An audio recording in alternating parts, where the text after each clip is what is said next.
নাপাক অবস্থায় সেহরি খাইলে রোজা হবে কিনা, দিনমজুর বা কঠোর পরিশ্রমকারী ব্যক্তি যদি রোজা না রাখে তার বিধান কি, কোন কোন সম্পদের জাকাত দিতে হবে এবং কত শতাংশ করে, জাকাতের টাকা কওমি মাদ্রাসা বা এতিমখানায় দেওয়া যাবে কি। হুজুর, আমি 2 মাস 10 দিনের গর্ভবতী, আমার স্বামী কোনোভাবেই চাচ্ছে না এই বাচ্চাটা রাখতে, আমার স্বামী আমাকে অনেক হুমকি দমকি দিচ্ছে, আমি তাও সিদ্ধান্ত নিয়েছি বাচ্চাটা রাখবো, এখন আমার করণীয় কি? থাকা অবস্থায় সাবসিডার ডোজ ব্যবহার করা যাবে কিনা? যদি এমন অবস্থা হয় যে রুগী এছাড়া আর কোনো কি নাই, রাস্তা নাই, ডাক্তার বলছেন এটা দেওয়াই লাগবে, তাহলে দিতে পারবেন, আপনার রোজা ভাঙবে না। খাদ্য গ্রহণ করলে রোজা ভেঙে যায়, কিন্তু ক্রিটিক্যাল জায়গা যেইগুলা, ইসলাম কি মানুষে মারতে আসছে না বাঁচাইতে আসছে? কঠিন করতে আইছে না সহজ করতে আইছে? সহজ করতে। গত জুমাতে এই ব্যাপারে কথা বলছিলাম। ডাক্তার যা বলবে এখানে ফতুয়া তা, ডাক্তার যা বলবে এখানে ফতুয়া তা। কারণ রোজা এমন একটা জিনিস, রোজার মাসে যদি কোনো কারণে অসুস্থতার কারণে রোজা ভাঙতেও হয়, এটা জায়েজ আছে নাকি নাই? জায়েজ আছে। আপনি পরবর্তীতে রোজা রাখবেন, এটা অপশন, আল্লাহ কোরআনের ডাইরেক্ট বলে দিছে। যদি তোমরা রমজানের সময়টাতে অসুস্থ থাকো অথবা সফরে থাকো, অসুস্থ মানে কি, এমন অবস্থায় আসো তোমার দ্বারা রোজা রাখা সম্ভব হবে না, তাইলে তুমি এটাকে কি করবা, পরবর্তীতে আদায় করে দিবা।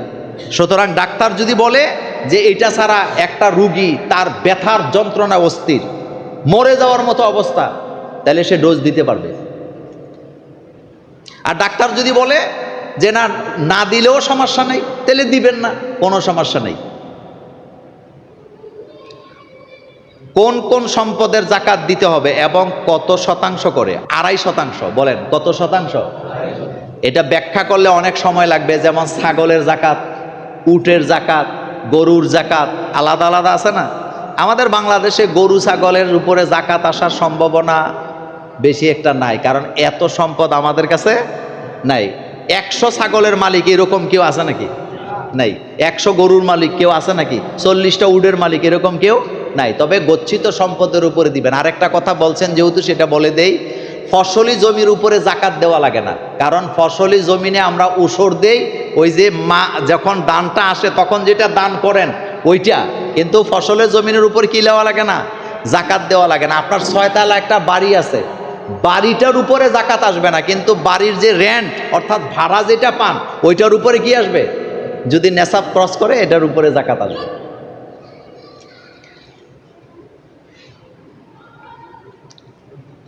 নাপাক অবস্থায় সেহরি খাইলে রোজা হবে কিনা? নাপাক অবস্থায় যদি সেহরি খায় রোজা হবে, কিন্তু নামাজের কি হবে? নামাজ পড়তে হলে গোসল করা লাগবে না? হ্যাঁ, এখন পরিস্থিতি বাধ্য, এমন অবস্থা হয়েছে যে সে নাপাক হয়েছে কিন্তু গোসল করার টাইম পায় নাই, ঘুমায় গেছিল, হঠাৎ ঘুম থেকে জাগ্রত হয়েছে, হওয়ার পরে দেখে এখন আর গোসল করার সময় কি নাই, এখন তিনি আগে সেহরিটা খাবেন, খাইয়ে তারপরে গোসল করে তারপরে তিনি ফজরের নামাজ পড়বেন। তবে একটা কথা বলে রাখি, সেটা হলো আপনি নাপাক অবস্থায় সেহরি খাইলে রোজা হবে, রোজার কোনো কি হবে না, ক্ষতি হবে না, কিন্তু ফজরের নামাজ যেন মিস না হয়। এবং এই ফতুয়া আপনি হুজুর থেকে নিয়ে আপনি নাপাক অবস্থায় খায় যদি ঘুমায় থাকেন, ফজরের নামাজ যদি না পড়েন, তাহলে গুনাহ হবে নাকি হবে না? এই কথাটা সহজ করে দিলাম। নাপাক অবস্থায় যদি কোনো কারণে সেহরি খান, গুনাহ হবে না, আপনার রোজা হবে। তবে ফজরের নামাজের জন্য আপনাকে কি করতে হবে? গোসল করতে হবে। দিনমজুর বা কঠোর পরিশ্রমকারী ব্যক্তি যদি রোজা না রাখে তার বিধান কি? শোনেন, এটা একটা গুরুত্বপূর্ণ প্রশ্ন। সেটি হচ্ছে, একটা লোক সে এমন পরিশ্রম করে, ঘন্টার পর ঘন্টা তারে কি খাইতে হয়? পানি খাইতে হয়, স্যালান খাইতে হয়, কঠোর পরিশ্রমী। যেই পরিশ্রম, হাড়ভাঙ্গা পরিশ্রম। আমরা এখানে যারা বসে আছি, এখানে কঠোর পরিশ্রমী লোক আছে বলে আমি জানি না। হ্যাঁ, 2-1 জন থাকতে পারেন, কিন্তু এটাও এত বেশি না। আমাদের বাংলাদেশে এত কঠোর পরিশ্রমী লোক কম আছে। এমন এমন কাজ পৃথিবীতে আছে, এমন এমন কাজ পৃথিবীতে আছে, ওই লোকটার দ্বারা রোজা রাখা কিনা সম্ভব না। তাহলে ইসলামিক স্কলাররা বলেছেন সে পরবর্তীতে রোজাটা আদায় করবে, তার জন্য রোজা ভাঙা জায়েজ আছে। এই ফতুয়া এর আগে কিছু কিছু আলেমরা দিয়ে বিপদেও পড়ছে। তো বিপদে পড়া বিষয় না, বিষয় হচ্ছে রাসূল সাল্লাল্লাহু আলাইহি ওয়াসাল্লাম বলছেন ইয়াসসিরু ওয়ালা তোমরা মানুষের জন্য কোনো কিছু কি করো না, কঠিন করে দিও না, সব কিছুকে কি করো, সহজ করো। মানুষকে নৈরাশ করো না, মানুষকে কি দাও, শুভ সংবাদ দাও। একটা লোক কঠোর পরিশ্রমী, হাড় ভাঙ্গা পরিশ্রম করে, মেল ফ্যাক্টরিতে এমন এমন কাজ আছে, লোহা লক্কর নিয়ে যারা কাজ করে, আমি মাঝে মধ্যে বিভিন্ন ইউটিউবের ভিডিও দেখলে আশ্চর্য হয়ে যায় যে মানুষ এত পরিশ্রম করে। আর পরিশ্রম করার জন্যই মানুষকে তৈরি করছে কে?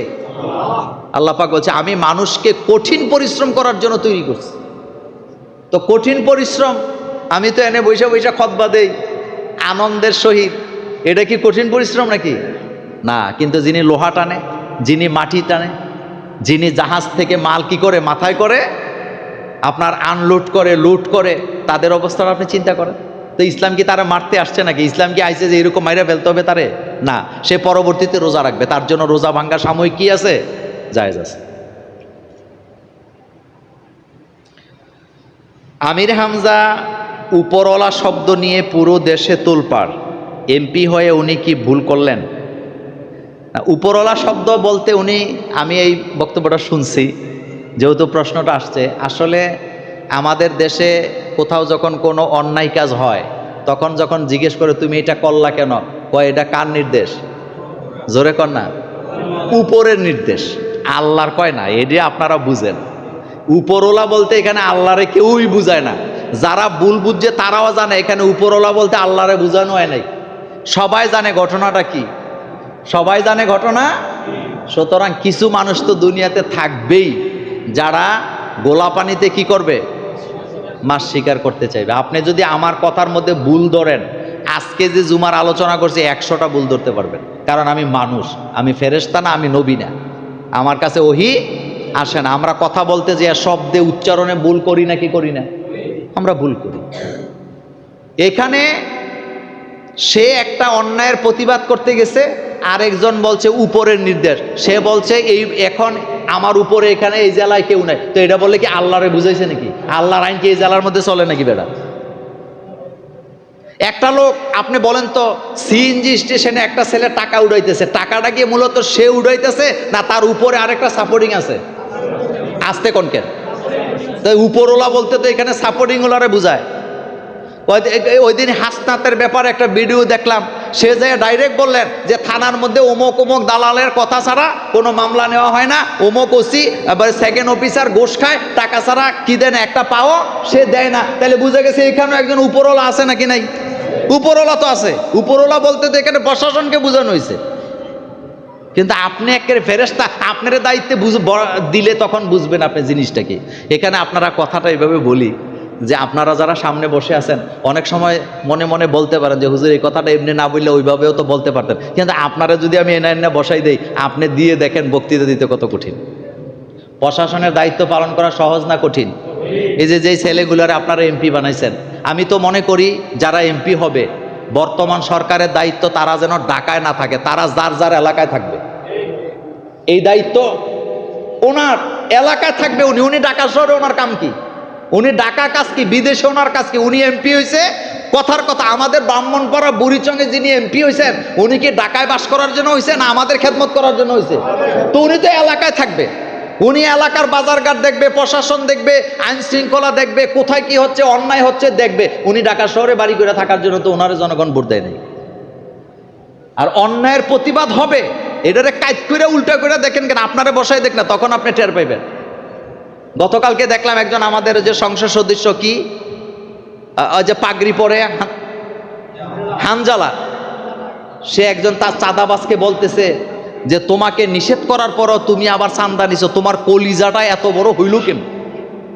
তার মানে বোঝা গেছে তার পেছনে একজন উপরওয়ালা কেউ না কেউ তারা সাপোর্ট দিছে। জুমুরের কোনো পোলাপাইন মনে করেন খুব বেশি দাপটে চলে, সন্ত্রাসী করতে চায়, কথার কথা বললাম, তাইলে বোঝা গেছে সেইটা তার শক্তিতে নাচে না তার পেছনে কেউ না কেউ শেল্টার দেয়, কেউ না কেউ শেল্টার দেয়। এটাই নিয়ম, এটাই সিস্টেম। সুতরাং অন্যায় হবে যেখানে, প্রতিবাদ হবে সেখানে।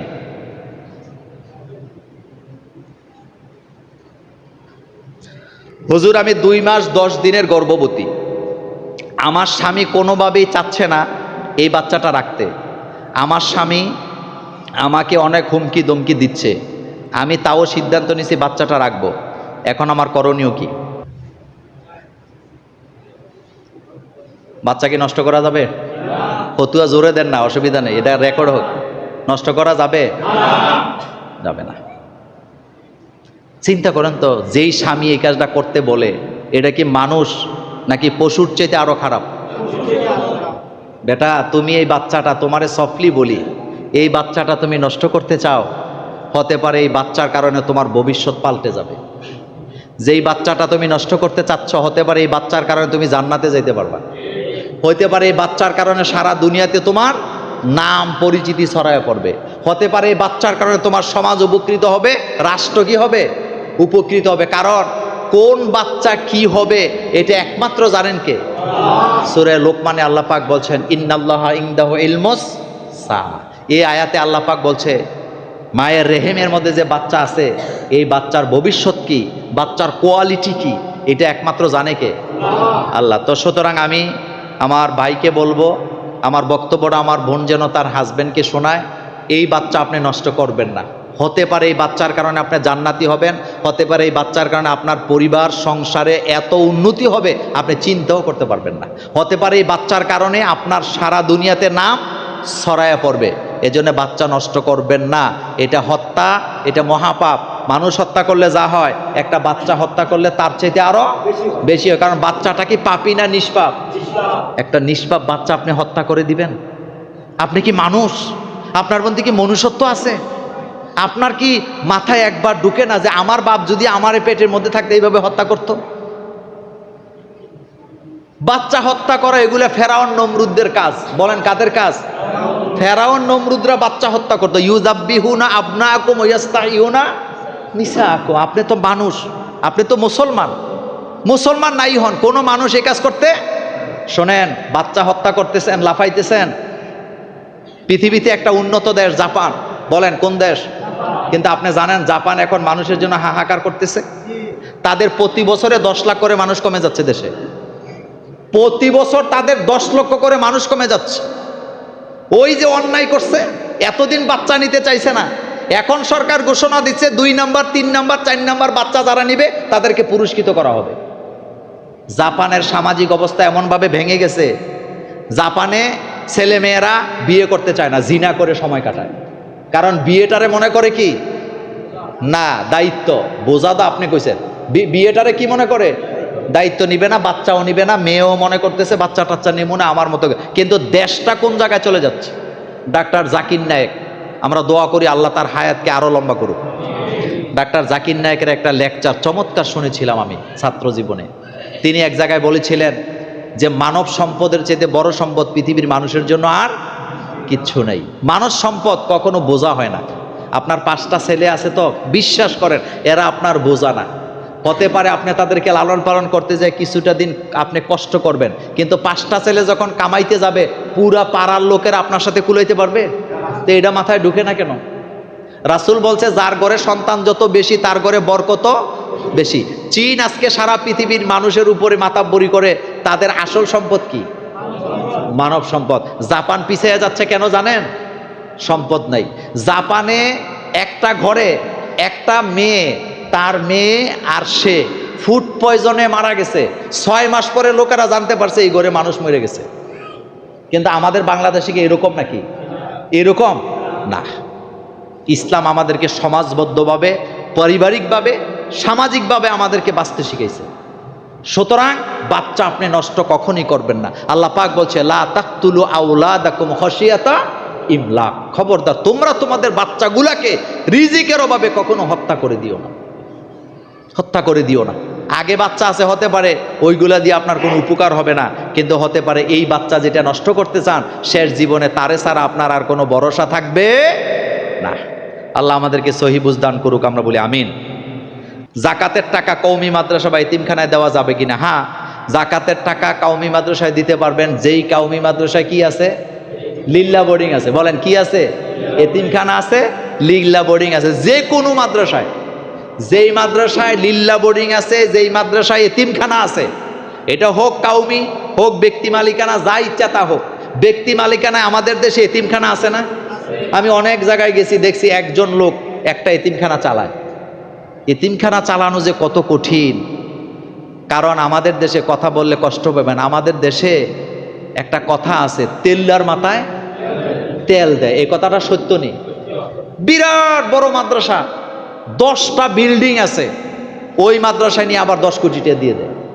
আরেকটা মাদ্রাসায় এতিমখানার 50 জন ছাত্র আছে, ঘুমাইতে পারে না, বিছনা নাই, পত্র নাই, কি বলে তার খাওয়ার ব্যবস্থা নাই, ওই জায়গায় টাকা দেওয়ার মতো লোক খুঁজে পাওয়া যায় না। কথাগুলা সত্য নেই? তো এটা কি করলেন আপনি?